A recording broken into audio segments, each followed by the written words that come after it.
Well, hello, everyone. My name is Anita Poncione, and I am the Executive Director for School Alumni Programs in the Office of Alumni Relations and an alumna from the Graduate School of Education and Human Development.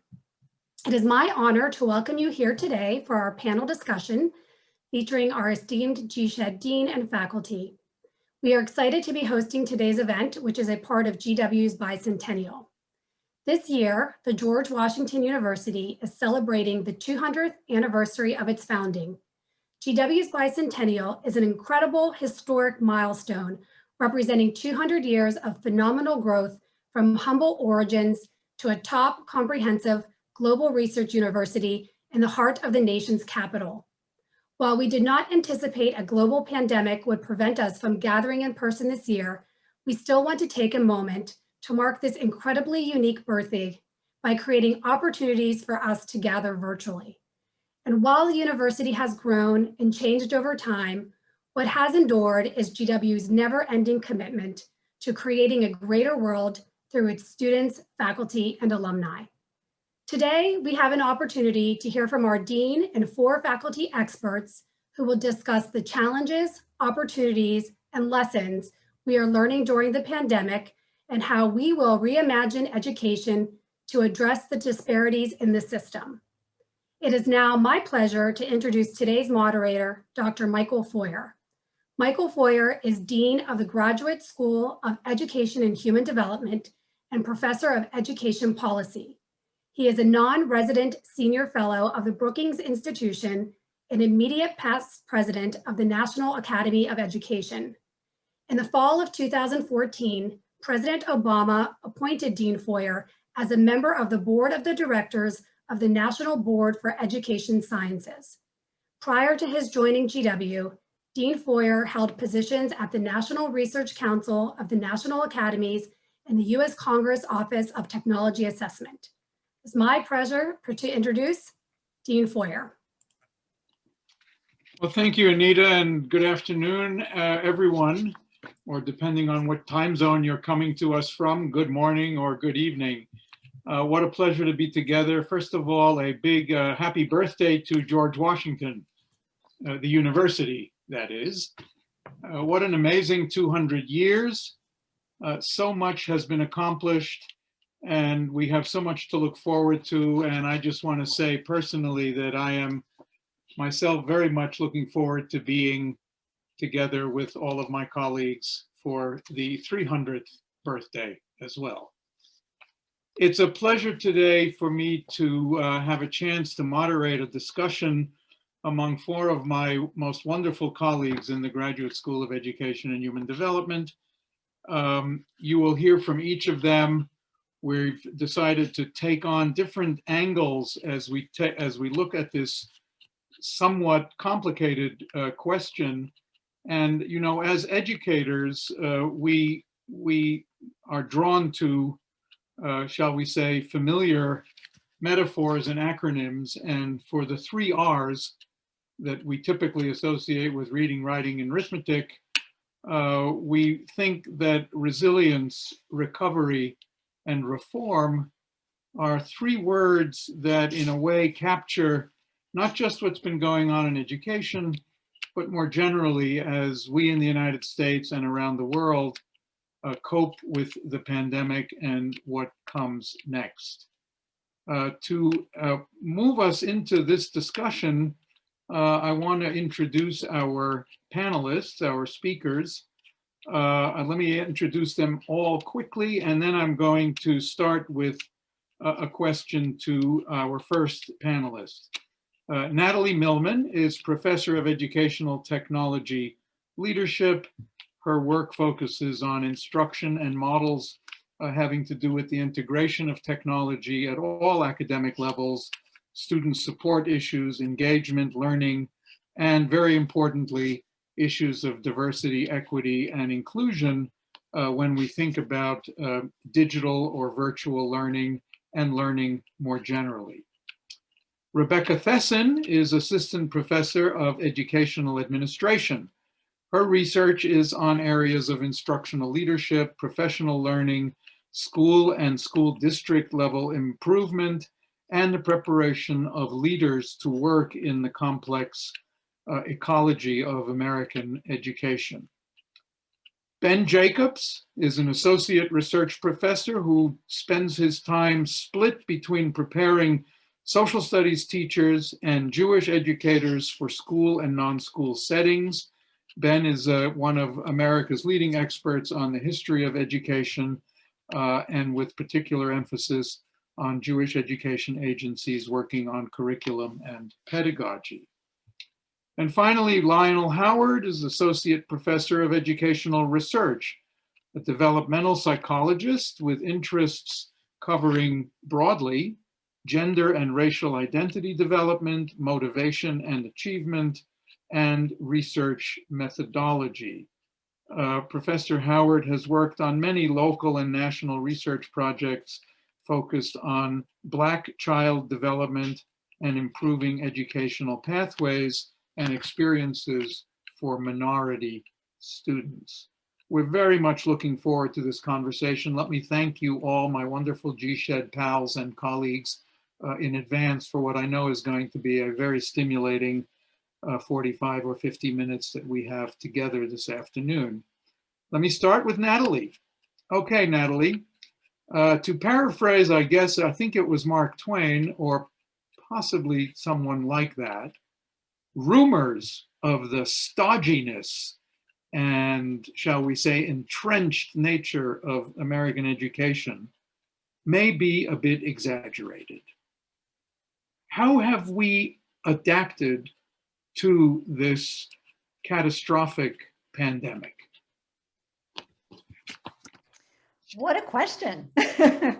I think every single individual listening in who is either a student, an educator, a counselor, a policymaker, an international educator, a principal, a teacher, a student, a parent, you know what it's like to have experienced and seen transformation of education in ways that we never, ever imagined, ever. When we think of the magnitude of what occurred last spring and where we've been in this entire year, things that we never imagined were even possible in education. For example, the first and foremost, the idea that education primarily takes place in a classroom. However you look at it, our ability to adapt and change and learn from this abrupt change that we've all had to experience, that alone, I think, is a demonstration of how this prior perspective that we can't do that yes, we can if we have to. Now, I think it also illuminated a lot of the challenges, a lot of the inequities that already exist within schooling and education. And it's hard to hide from them. But I've been tasked with talking about resilience. So I see this great change as challenging for many, but also a great opportunity for us to take what we've learned about what we could do in this short period of time. And one of the things that some of you may have read or heard me speak about previously is that I still believe that we are emergency remote teaching and learning and working and living. I mean, the pandemic is still ongoing. There's this uncertainty that we are still experiencing and will continue experiencing for quite some time. So this resilience, these skills that we've learned, as well as I think also the acknowledgement that sometimes we need help. And this is when I think of my counseling colleagues or the various colleagues who support and prepare leaders within our school. Who can we turn to get help whenever we do need help? And what can they do to make a difference so that we can do the things that we'd like to do or need to do, or to make our lives easier, or even more importantly, how to make things more equitable. I will stop right there. So I don't know if you have more questions or if I'm supposed to keep talking. No, that's great, Natalie. You can be sure we will have more questions. And I'm glad that you reminded us that this question about how we adapted is very much at the heart of our first R, which is the resilience factor. And what you've described here is, I think, something about a tremendous effort on the part of educators, parents, kids, students at all ages, and the fact that they confronted obstacles which may have been less illuminated than they are now, and that gives us reason to think ahead to the continuation of the resilience. We will get back to you on that. Okay, now to Rebecca. You know, a big question on everyone's mind these days, and all you have to do is pick up the daily newspaper wherever you live, and I would almost guarantee that on the front page there is a headline having to do with something about if, when, how, and whether our schools will reopen. What's your sense of what's in the works so far? What are the challenges? And are we getting ready for the second R, which is some kind of recovery? Good evening, everyone. Thank you for including me on this panel tonight. And we are moving into a mode of recovery, absolutely. Before I start and just give you some thoughts, I want to take a moment just to highlight the efforts of all of our school superintendents and leaders. Just as Natalie started to say, our teachers, our school staff, who've all implemented new ways of teaching and learning overnight and have continued to do it for this entire year. So thank you to all of our educators who are here tonight for all of your efforts.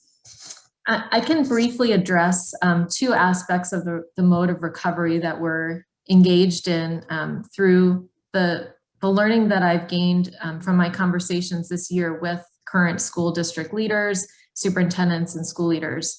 So I'm going to touch on this topic of recovery in two ways: how we brought attention to some of how this experience has brought attention to some of the differences in schools and school districts, and also how they have responded in some common ways.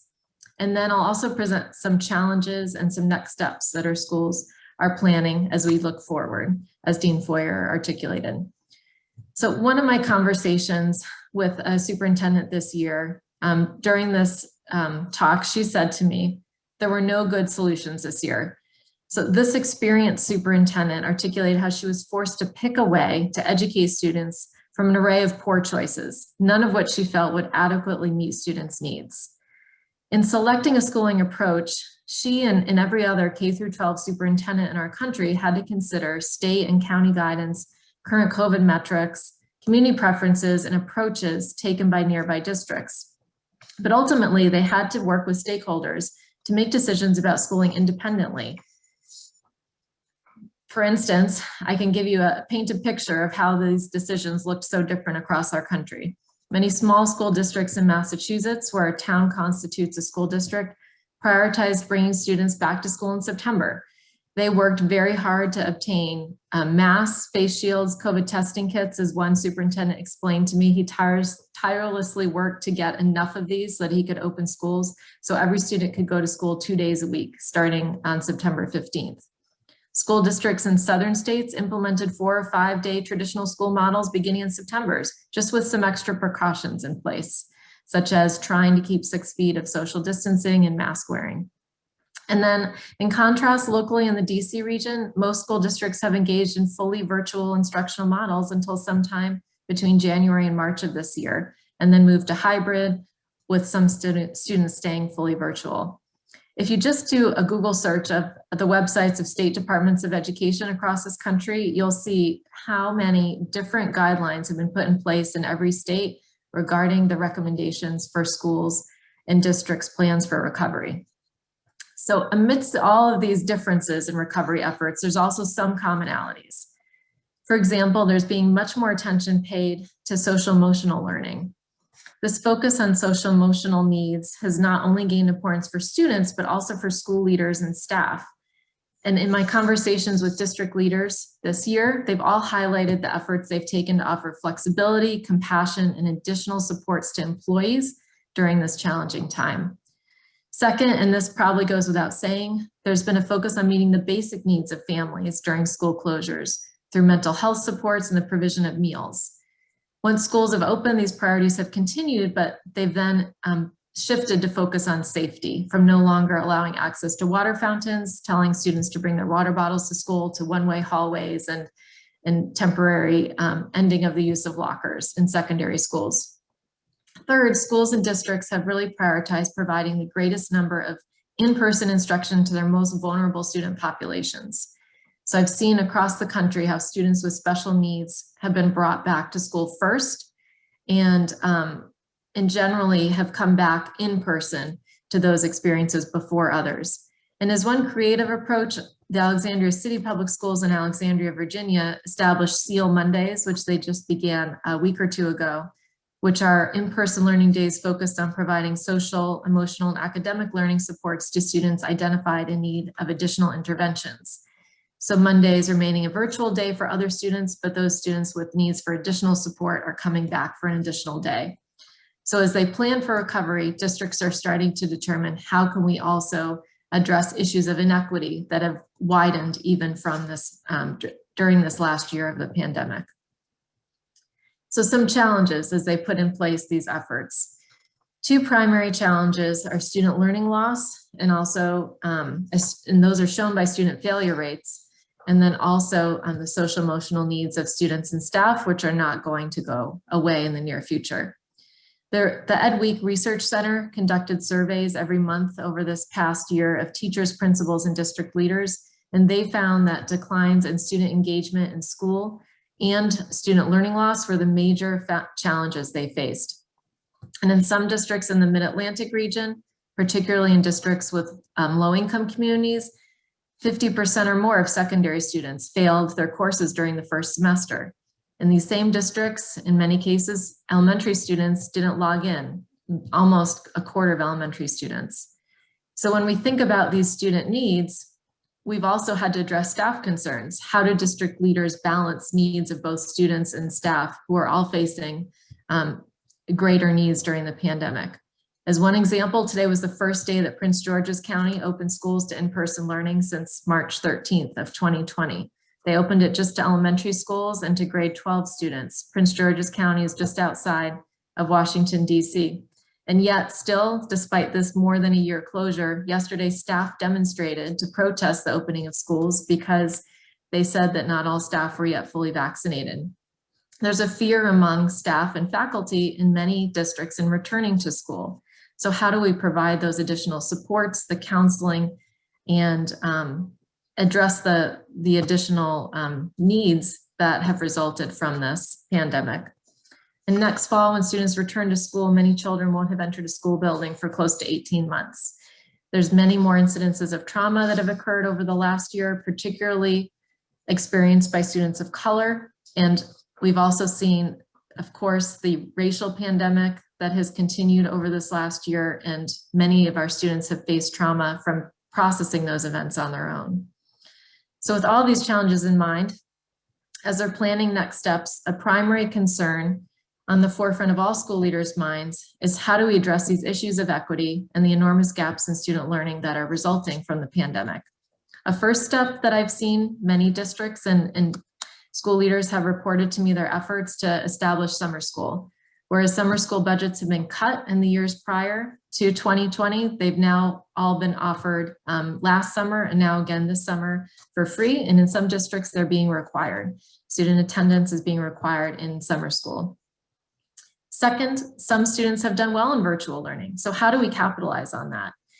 While many school districts are seeking to offer virtual school through next year, others are firmly establishing long-term plans to put in place accredited schools so that students can continue for the following years after next year as well in virtual learning. And last, we need to consider how to build on what we've learned over the last year. So our recovery efforts have to continue these plans to engage in professional learning that have now taken place virtually and over Zoom. so that we can utilize these new tools that have encouraged teachers to collaborate in new ways, superintendents, district leaders to collaborate in new ways, as they've learned to rely on one another and learn from one another as they've had to never before this past year. Principals now conduct walkthroughs through Zoom. How can we continue to utilize this technology and this accessibility to ensure that we're working together to improve instruction in every classroom as we come back to in-person schooling? And also family engagement has grown. We don't want to lose the renewed engagement we've acquired from having PTA meetings and student engagement activities virtually, where it's now much more accessible to parents. So in closing, I'll share just one quote from another superintendent with you. We know that education will never be the same. Dr. Kim Hill in Charles County, Maryland said, "The challenge now as we plan for fall 2021 is not to revert back to what was known and comfortable. We need to, as leaders, continue to demand and push and ask why not, so that we don't fall back into old and often stale practices." Thank you. Thank you, Rebecca. Quite a lot of very important information for us to try to digest and think about. Questions are coming into the chat room fast and furious here. We're going to get to as many of them as we can. Let me segue from the last point you made, and it's a good place to launch into the next part of the conversation. You know, it's been said that it's too bad to let a good crisis go to waste.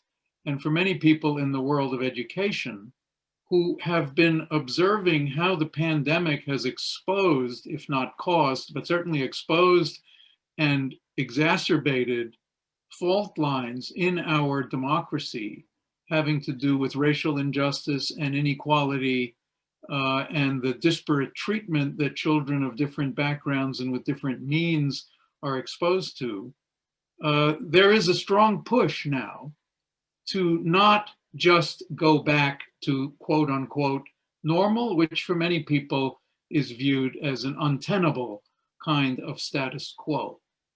The question is, to both Lionel and Ben, and I'm going to start with Ben, well, how can schools adjust in the direction of doing better to meet the needs of all our students?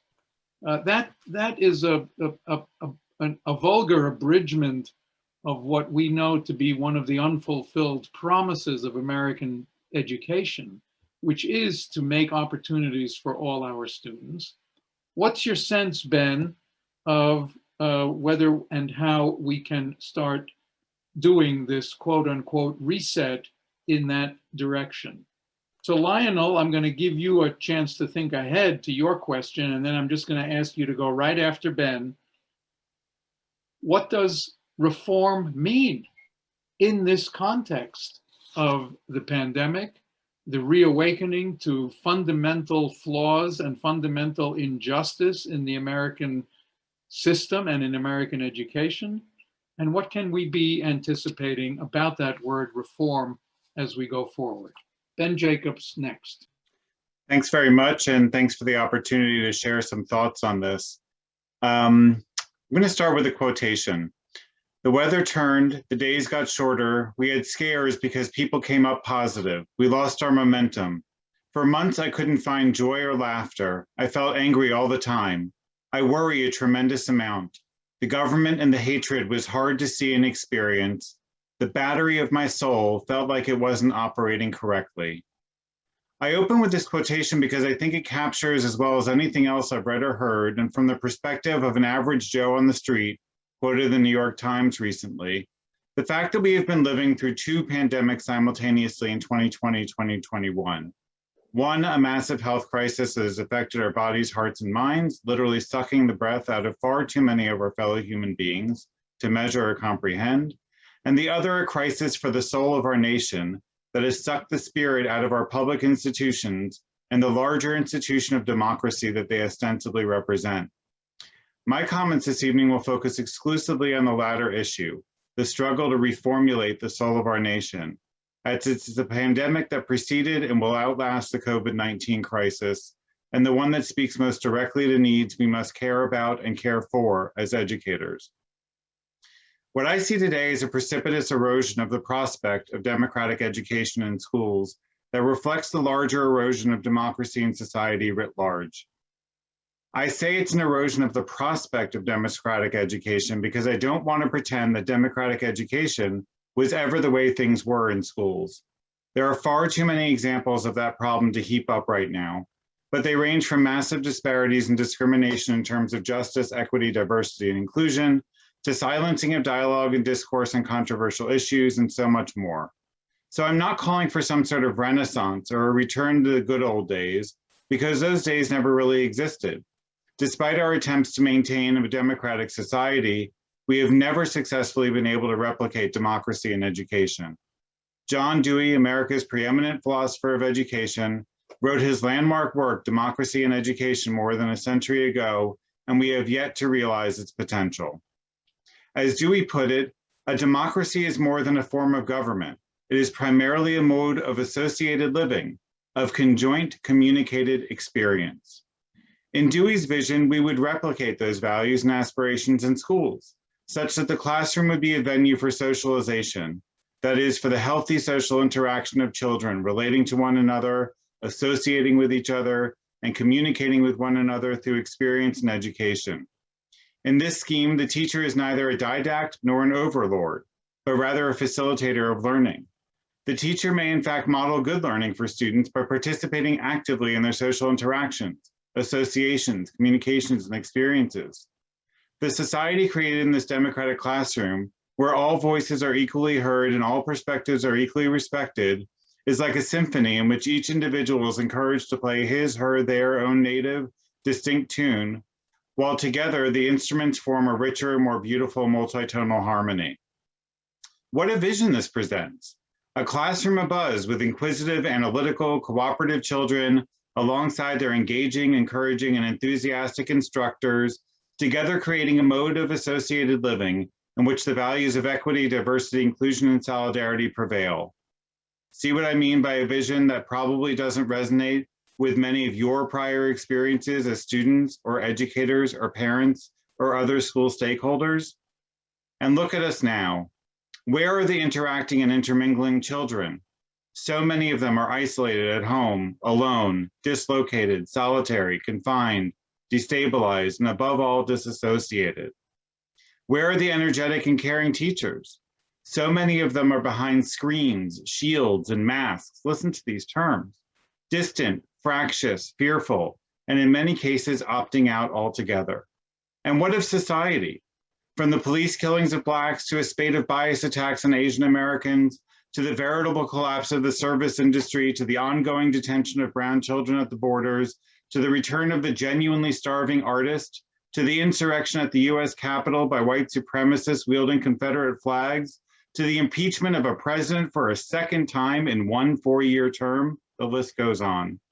Bifurcated rather than pluralistic, atonal and cacophonous rather than harmonious, as discordant as ever. What can education do to address these massive, seemingly intractable problems? The Trump administration purported to have a solution in the infamous 1776 Project, launched in 2020 to combat anti-American historical revisionism, critical race theorists, cancel culture adherents, and flag-burning mobs by promoting patriotic education. It's chilling to read these hypocritical words in the shadow of the Capitol insurrection. And it's no wonder President Biden eliminated the project on the day he took office.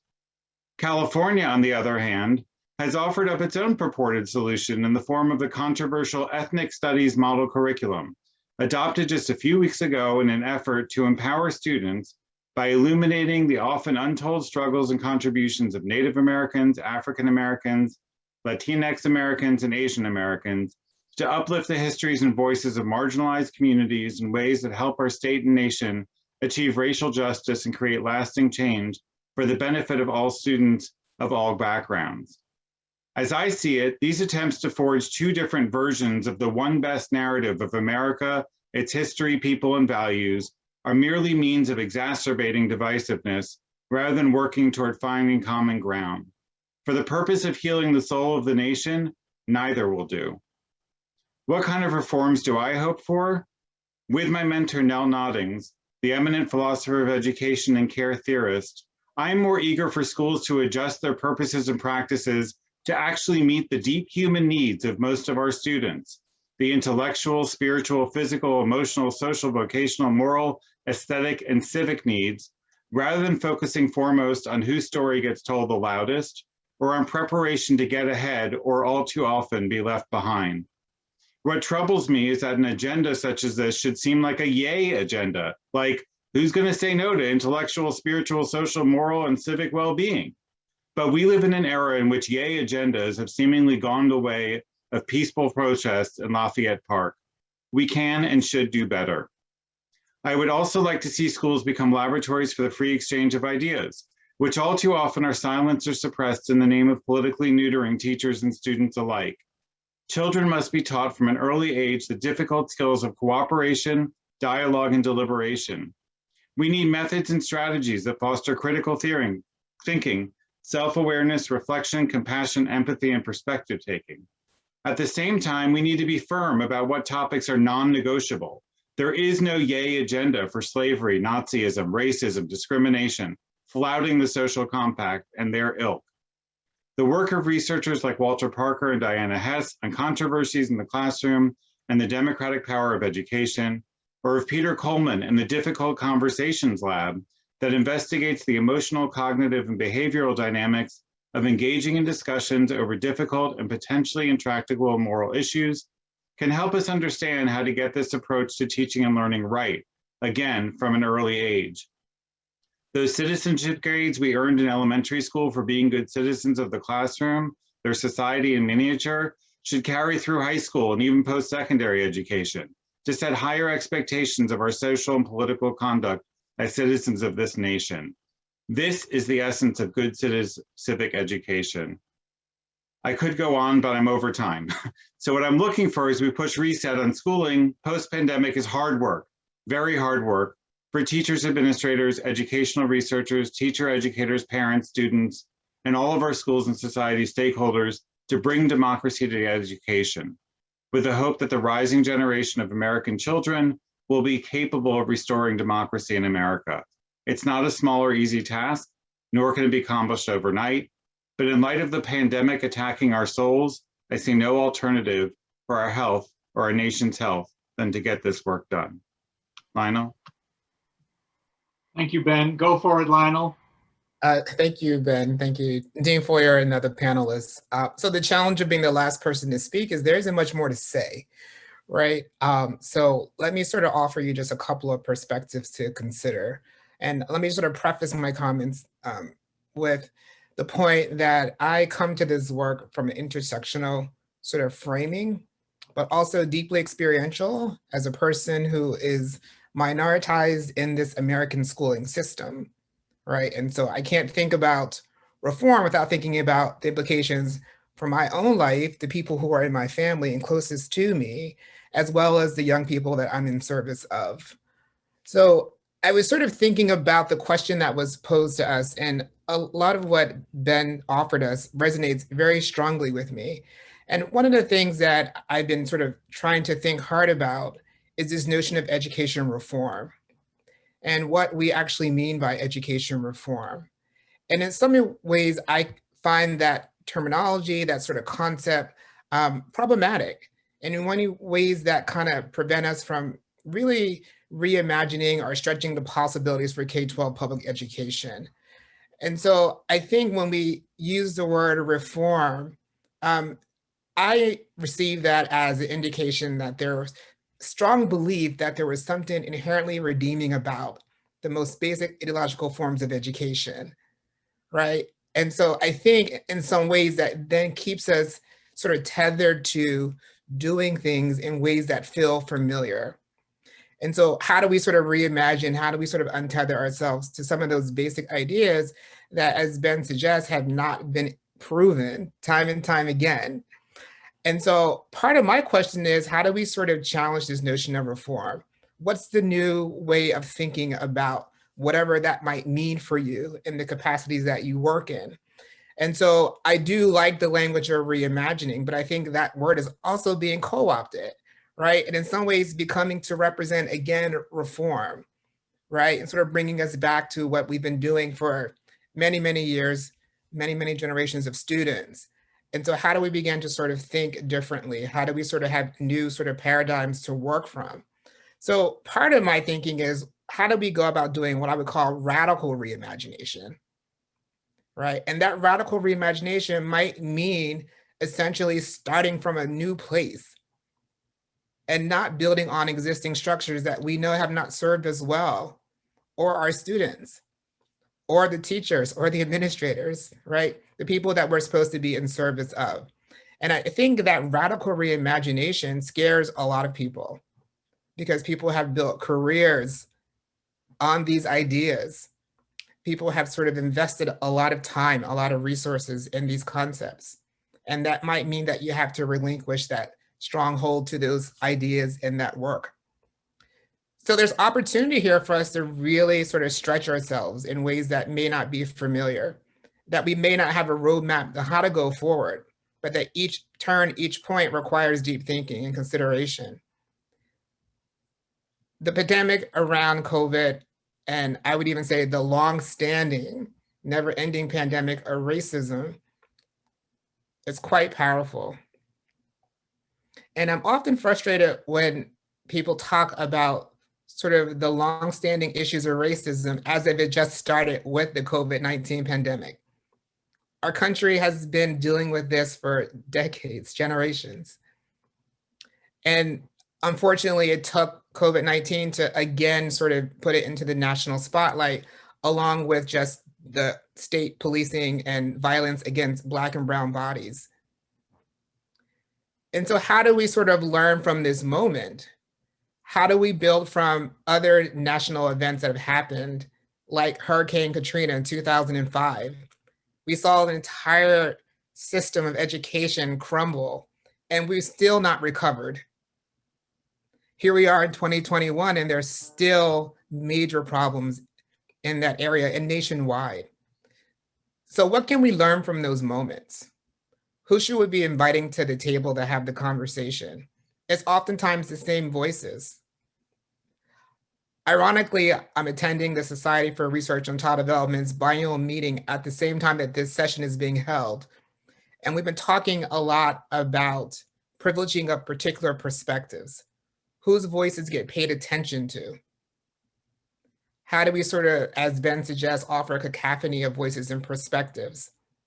The people who are working day to day in the communities, providing direct service, how do they sort of help us think about how we can do education? So there's opportunity here. So the challenge is, are we going to take advantage of it? Are we going to sort of miss the window of opportunity to do something different, to have a different outcome? And I personally have been struggling this year with thinking a lot about what's happening in our schools, but also in our society.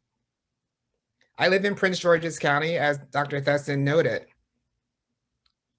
By all metrics, PG County is one of the more wealthier counties in the US. So theoretically, we're supposed to have more resources. We still see great educational disparities within the county. We have the least number of healthcare providers and centers in the county. So there are a lot of other issues that connect to education and the work that we are doing. So in my mind, a radical reimagination really requires us to think about multi-systems interventions and prevention strategies. Education can't do it alone. There's housing fragility. There are food deserts prior to the pandemic. There's economic instability for many families of color and other folk. And so students are arriving in schools with all kinds of concerns that make it virtually impossible to be present in the learning experience. I've had the good fortune of working with a colleague who's at Stanford looking at the impact of racial stress and trauma on children and teachers' capacity to take on these issues in the classroom. And we've learned some interesting, but some expected refrains from the teachers we've spoken to. One, not feeling they have the tools to engage those concerns And also the challenge of trying to take on these issues when you're faced with meeting curriculum mandates and testing. Our students don't arrive to campus without thinking about those issues. If you're a Black American or a person of color or a BIPOC person, you're thinking a lot about your safety. You're thinking about the stability of your communities, and that comes into the classroom. And so how do we sort of think about supporting the wellness of those teachers and those administrators and taking on this work? And then what are the institutional facilitators and barriers of taking up this work? Right? There's many opportunities to evoke change and to do something very different. So I would just offer that as we move forward, we begin to think about what are some new ways to sort of conceptualize the issues here? What are some frameworks we can distill from what we've seen happen in the past within the US and other countries? Natural disasters have happened worldwide. What can be learned? And then importantly, how do we sort of continue to be radically reimagining education while also not experimenting on certain groups of students? So how do we sort of hold that double-edged sword? And so there's a lot in front of us. And in my work as a developmental psychologist, I'm always thinking about what are the messages we're sending to our students, whether it's through our actions in the classroom, in the counseling space, on the board, in the PTA meetings. How does that sort of play out and how they make sense of their lives?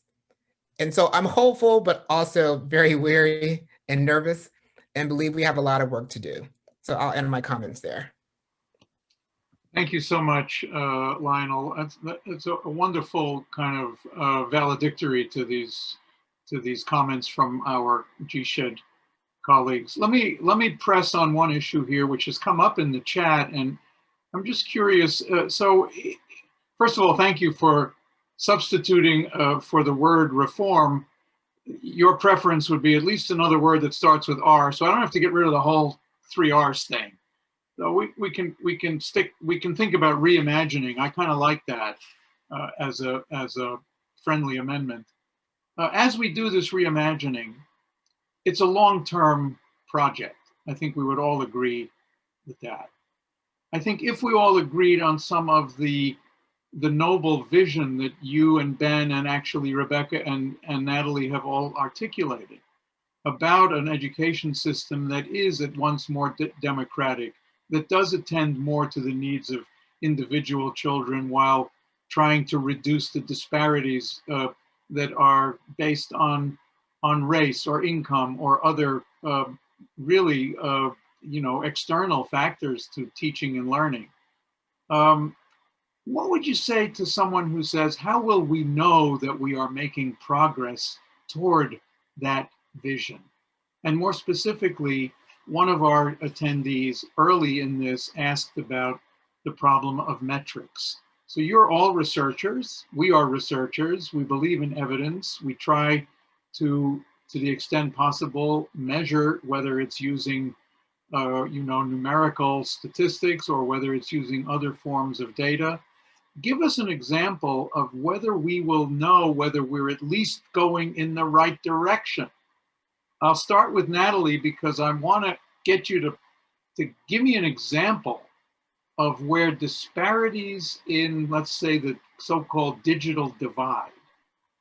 What would be an indicator that we are making some progress there? Then Rebecca, I'm going to ask you, give me an example of a metric to suggest how school districts facing very different environmental, economic, social, health factors are moving in the direction that we're visualizing in this grand reimagination of our school system. Natalie, see what you can do with that. Yes. So very briefly, I would say that we have to broaden our understanding of digital equity and get beyond the notion of the digital divide of just being an access divide. I think one thing that the pandemic has certainly illuminated is there are a number of students who don't even have the equipment, but it's not just the equipment. Even in cities, there are internet deserts where students cannot access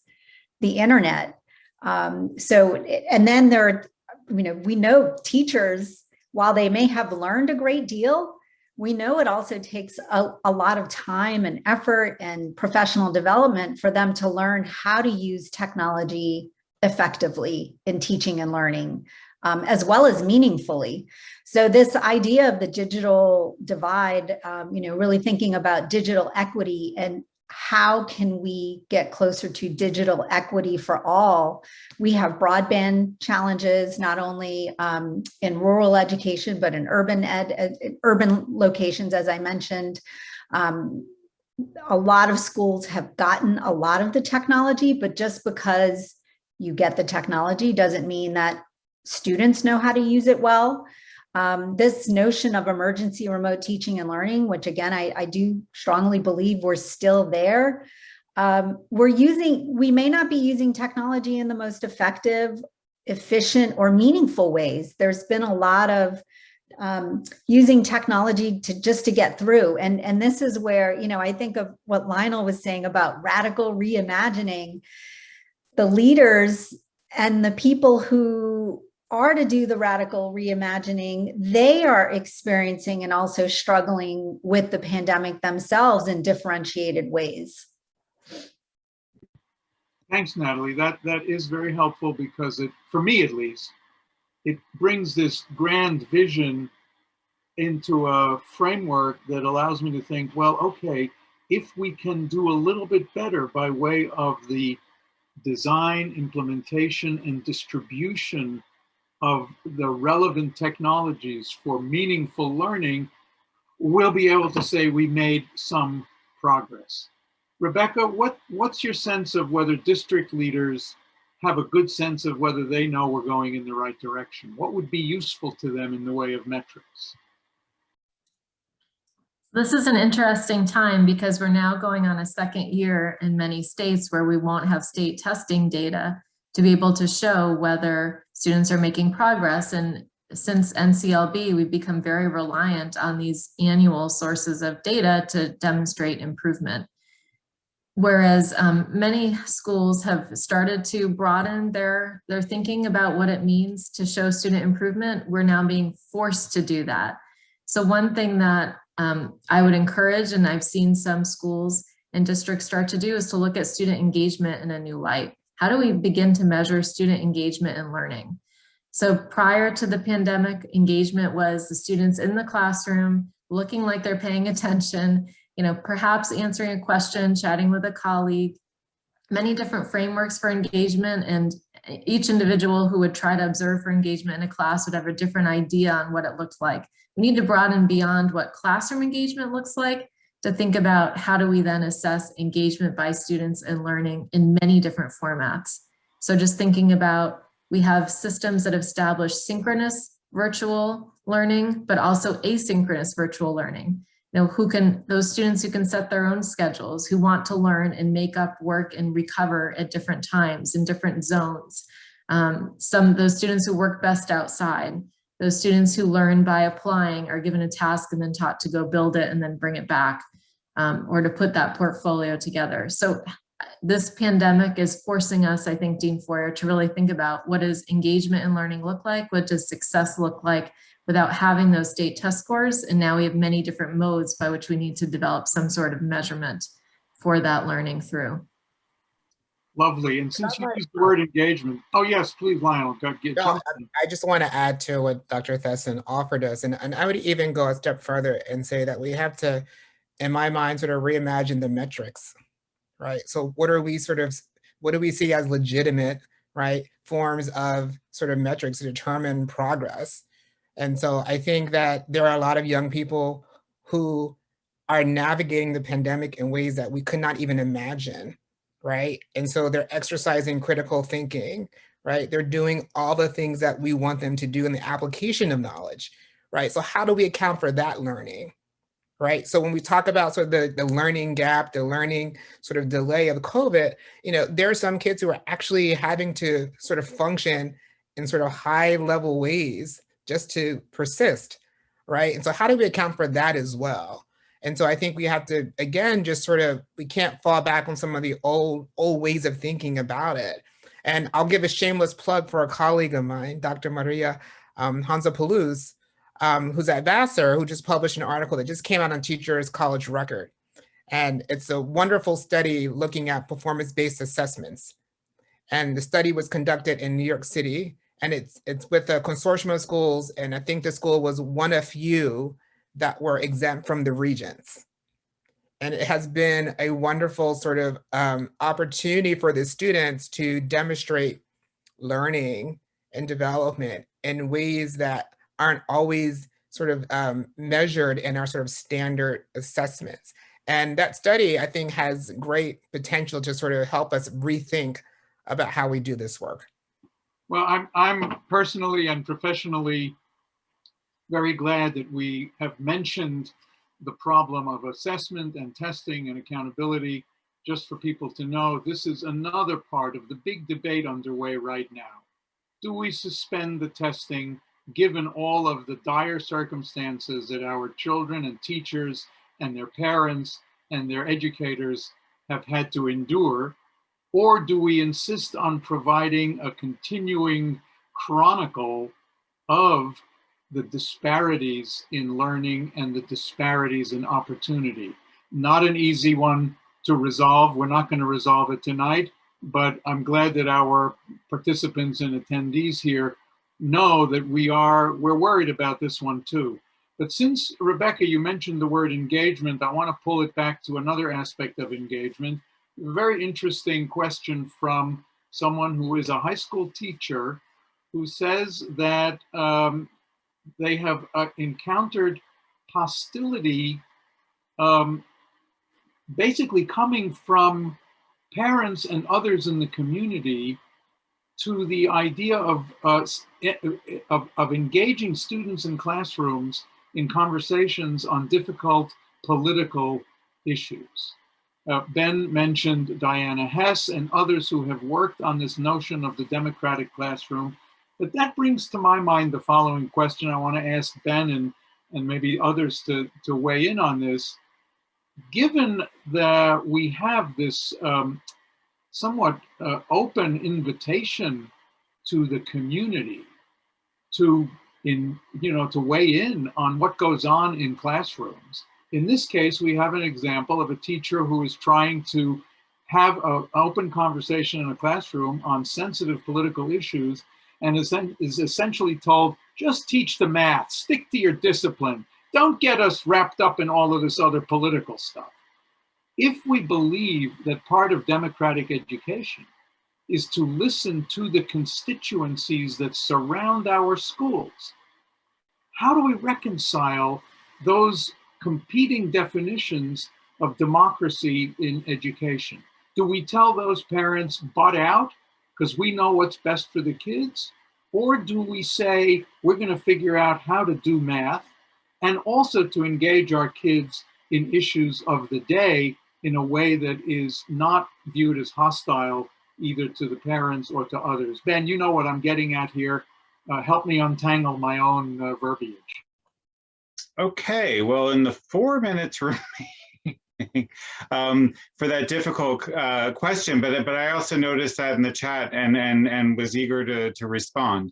Let me start by saying that as a curriculum historian, I'm interested in how society reflects, how schools reflect the interests of society and vice versa.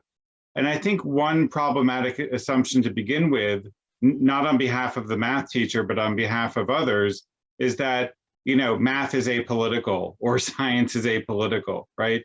Just go back to the Scopes monkey trial and otherwise to determine that those just sticking to your discipline is not at all an apolitical act. There's politics involved in each and every one of these aspects.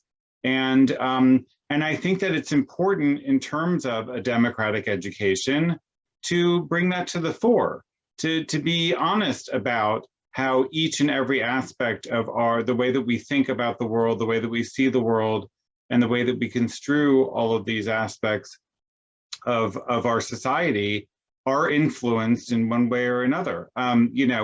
We talk so much about the ideas that I brought up in terms of democratic education, in terms of giving voice to the marginalized in STEM classes, right? Even if we're just talking about the disparities in the way that girls and boys are treated from a very early age in these settings. So I think that's one misconception to start with, that that teachers need to stay in their lane when they're not social studies teachers, let's say, or language arts teachers, because there's no politics involved there. The second piece is, and I'll say this briefly, I'm a believer in what I call pedagogical neutrality. And this came through, I believe, in the words that I shared earlier. I think that teachers ought to share their perspectives in the classroom on certain political issues, because it demonstrates that we are actively political people, rather than, we're all Switzerland, we're all neutral on everything. That's not an accurate portrayal of how adults work. And actually, teachers can model more effective means of communicating that than what children today see in popular media and otherwise about how, again, how bifurcated our country is. So I think that that's an opportunity. All perspectives need to be shared. So this is not a teacher who turns into, like I said, a didactor or an indoctrinator. All perspectives need to be shared in the classroom. However, I don't think that they should be absent from the conversation. Like I said, I don't agree with the notion of neutering both teachers and students when it comes to political conversation. That's part of the new movement, no perspective left behind. I'm with you, Ben. Can I just say one thing? I think you're right on, Ben, and I think that question is such a hard question to respond to, largely because I think that there's an assumption that the curriculum is already apolitical or depolitical, right, from the start, and it's not, right? When we sort of think about social studies, cultural, world cultures, even the science, right, and mathematics, what work we take up in those courses, right? So because it's not sort of naming specific racial or ethnic groups, right, there's assumption that it's not political, and it is, right? And so I think, how do we sort of push that conversation, right? Because I think it's easy to say that the inclusion of these new ideas is radicalizing students, right, and engaging them in this sort of political sort of conversation. It's already happening, right? We talk about the hidden curriculum. We know these things, right? And so I think we have to really sort of begin to challenge people on those assumptions of neutrality and sort of non-political discourse happening in our classrooms. It's happening every day, even in the university system, right? It's happening. Well, here's the situation, folks. We only have a few minutes left.